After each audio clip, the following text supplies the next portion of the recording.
Good morning बच्चों। Chapter 2 का जो हम वर्ण विचार आधा पढ़े थे उसका आज हम आगे पढ़ेंगे। क्या पढ़े थे? देखो, हम पढ़े थे वर्ण किसे कहते हैं।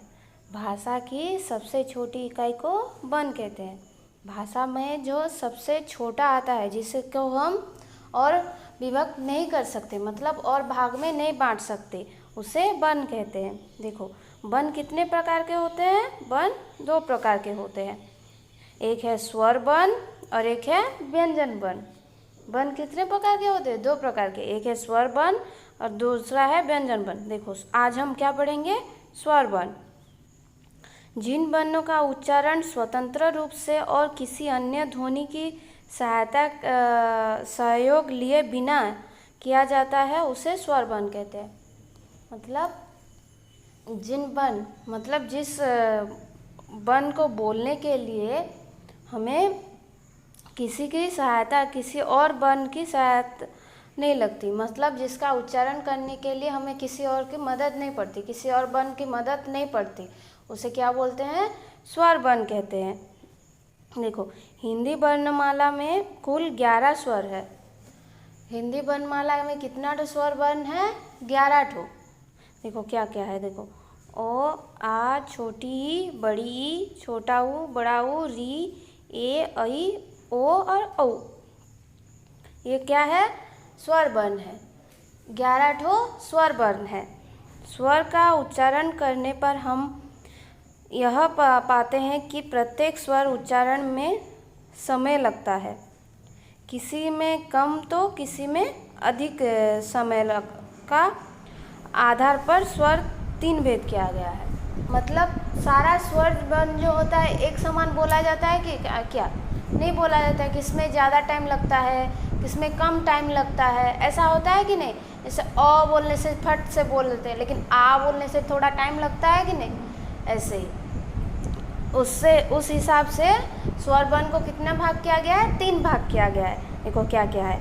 ह्रस्व स्वर वर्ण, ह्रस्व स्वर, दीर्घ स्वर और प्लुत स्वर। कितने भाग किया गया है? 3 भाग। एक है ह्रस्व स्वर, एक है दीर्घ स्वर, एक है प्लुत स्वर।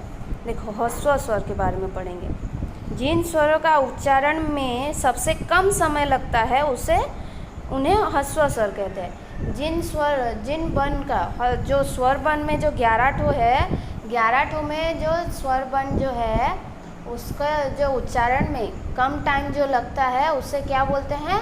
ह्रस्व स्वर कहते हैं। जिन वर्णों का उच्चारण करने से हमें कम टाइम लगता है स्वर वर्ण में, उसे ह्रस्व स्वर कहते हैं। देखो, अ, छोटी ई, छोटा ऊ और री, इन्हें मूल स्वर भी कहा जाता है। ये जो 4 ठो है, इससे बोलने में हमें कम टाइम लगता है कि नहीं? अ, ई बोलने से अ, ई, ऊ, री, ये सब कम टाइम लग रहा है कि नहीं? इसे क्या बोलते हैं? मूल स्वर भी बोलते हैं। क्या बोलते हैं? मूल स्वर। देखो, दीर्घ स्वर।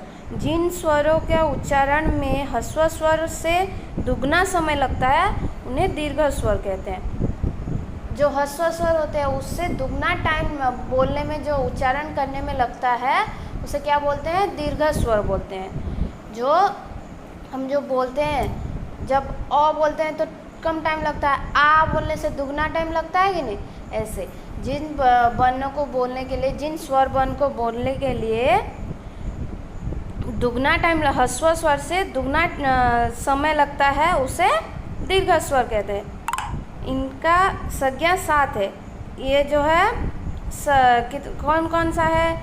आ, बड़ी ई, बड़ा ऊ, ए, ऐ, ओ, औ, ये सब है दीर्घ स्वर। क्या है? ये सब दीर्घ स्वर है। देखो, प्लुत स्वर। प्लुत स्वर के उच्चारण में ह्रस्व स्वर से 3 गुना ज़्यादा समय लगता है। मतलब जो ह्रस्व स्वर होता है, प्लुत स्वर को उच्चारण करने से भी और ज़्यादा समय लगता है, 3 गुना समय लगता है। इसीलिए स्वर के आगे 3 का अंक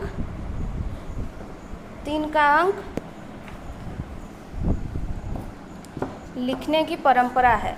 जो प्लुत स्वर होता है उसके आगे 3 का अंक लिखते हैं। मतलब ये जो 3 होता है, देखो 3 का अंक लिखने की परंपरा है।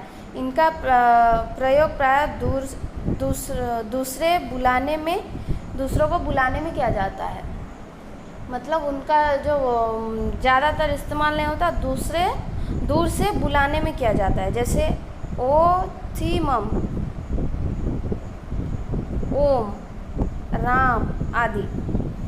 देखो इसके बाद पढ़ेंगे स्वर की मात्राएं।